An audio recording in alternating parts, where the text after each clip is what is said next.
STFU. Yep. Everybody. Yeah, without a doubt, and almost immediately. Nintendo knew what they had. They know what they have in this title, and they're honestly, I think they are banking the future on this game. Certainly the future over the next 2 years, because it's this title that will drive NX sales, and not just end the Wii U. And I think you couldn't ask for a stronger title to end a console's life.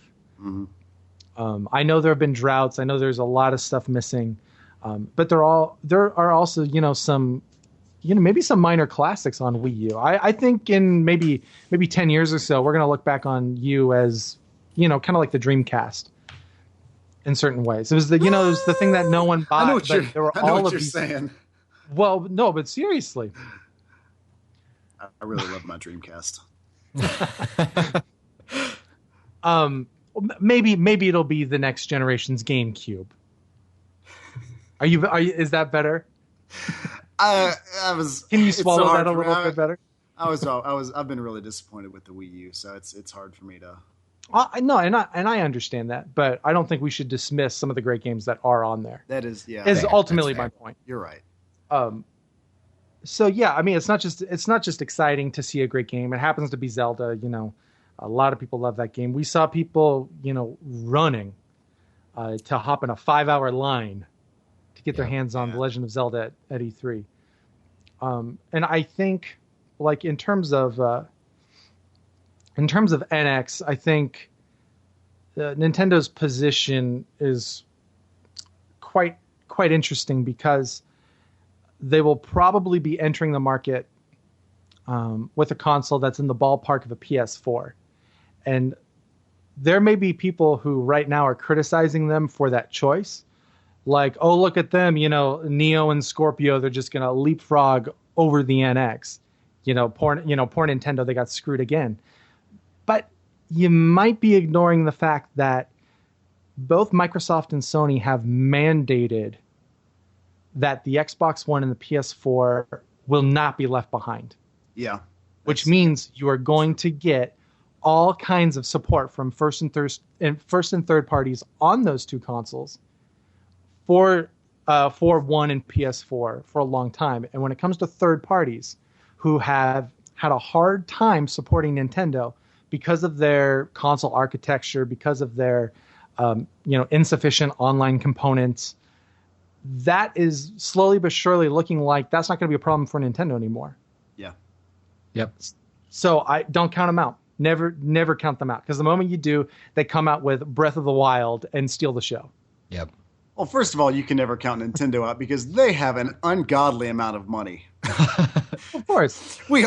Everyone's always like, oh, Nintendo's done for. They're going to stop making consoles and go third party. Nintendo has so much money. I forgot how many billions of dollars they have in their war chest, but yeah, they're going to be fine for quite some time. Well, oh yeah, go ahead.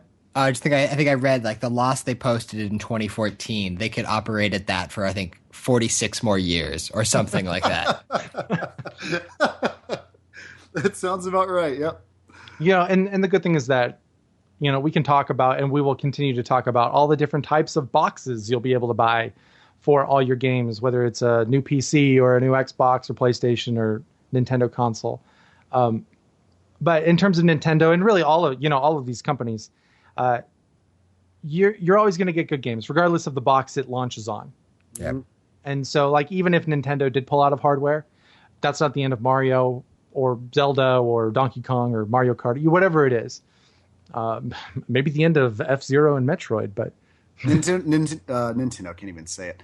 Nintendo could always just start making pachinko machines like Konami. Oh, you wanted more Metal Gear Solid? You wanted more Castlevania? Well, here's a pachinko machine for you.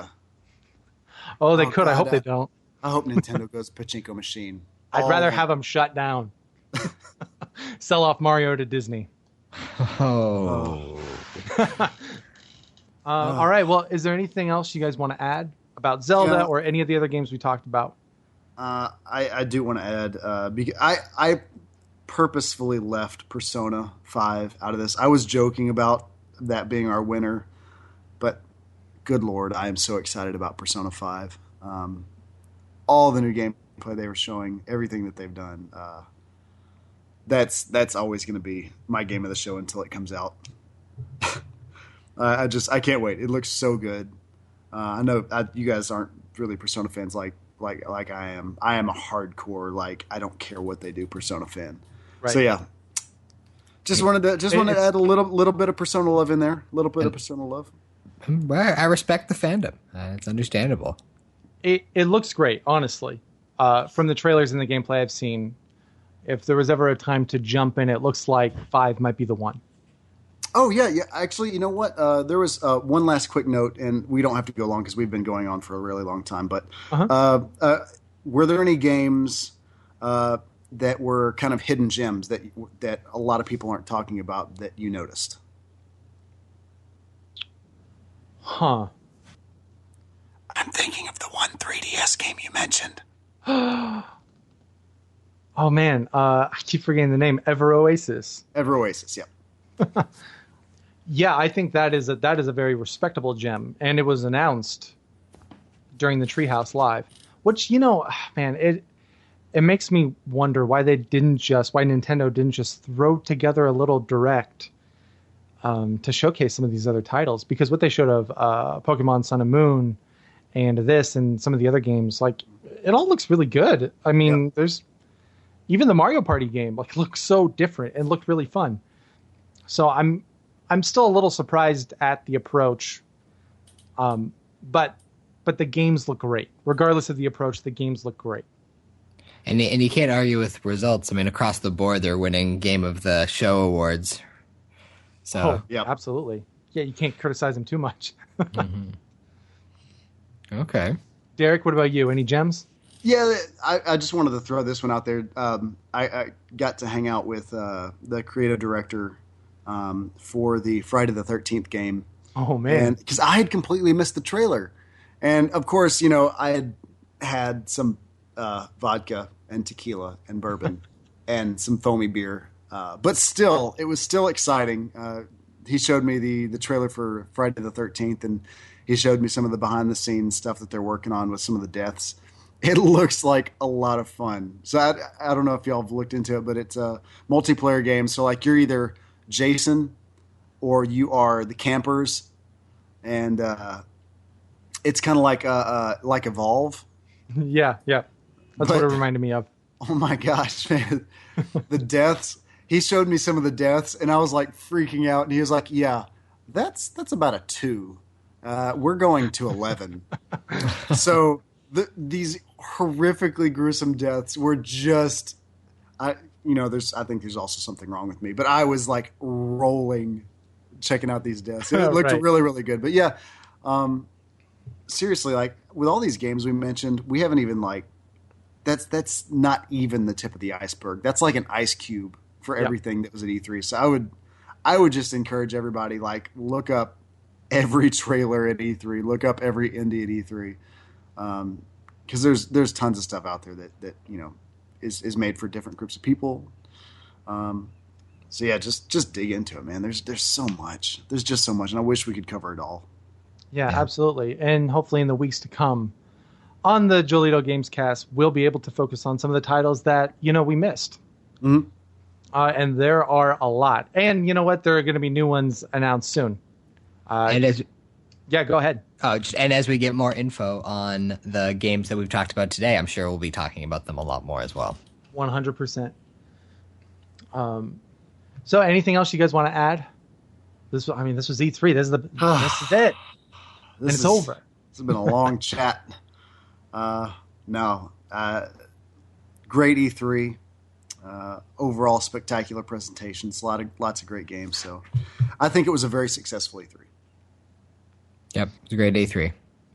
Yeah, same here. All right. Well, I think that's going to do it for us. Thanks for listening. Thank you for your support on iTunes and Twitter. Keep reviewing. You can hit us up on Twitter at Joleedo. That's JOLEEDO. You can follow me on Twitter at Jason Johnson with 3 underscores after it. And Derrick, how about you? Derrick Dover. At Derrick Dover. DerrickDover. Very Fantastic. Easy to find. And Alex? All right, I'm Alex Lee, and you can find me at Alex Lee _Seattle. All right, fantastic. Once again, thank you for listening. This is the Joleedo Gamescast. And you can reach us by email. Oh, I guess if you're into that kind of thing. You can email us at joleedopodcasts@gmail.com. That's plural, podcasts. Well, there is an S at the end of that. With a tss. With the STS. Anywhere else? Well, it's not quite up yet, but very soon, medium.com/Joleedo. We'll be posting all the podcasts and timestamps for podcasts on there, as well as Tumblr shortly. Right now we're working on filling out descriptions and getting our show to as many services as possible. And that's the focus right now as we try to figure out what other topics we want to discuss and turn into shows. Alex, we're working on a new one right now, right? Yep, working on, I believe it's going to be called Joleedo Viewcast, and talking on movies and TV. And I know we've talked about dipping our toe into the politics podcast game as well. Yeah, and hopefully we'll be able to get that rocking and rolling sometime soon. Sometime soon. Next week, because there probably won't be another midweek show for Gamescast. We're going to be shifting to a more not traditional, but a standard format for the show. One that will include news and what we've been playing, as well as any other big announcements or industry discussions that are going on. So hopefully, if you've stuck around this long, you'll join us next week. Yeah, and the more we go, the show's going to be evolving, becoming better, hopefully becoming better, hopefully probably becoming better. That's what we're aiming for. But please let us know your thoughts, comments, stuff you want to see. Well, not see, but hear. Eventually, maybe see. Maybe we'll get into that. Maybe see and read. One day. Someday soon. One day. Yep. But yeah, just let us know what you think, what you'd like to hear, maybe topics, ideas, stuff like that. We just want to hear from you. Connect with us. It's always good to hear and connect. Absolutely. So for Alex Lee and Derrick Dover, I'm Jason Johnson. Thank you so much for listening. Thank you, everyone. Thanks.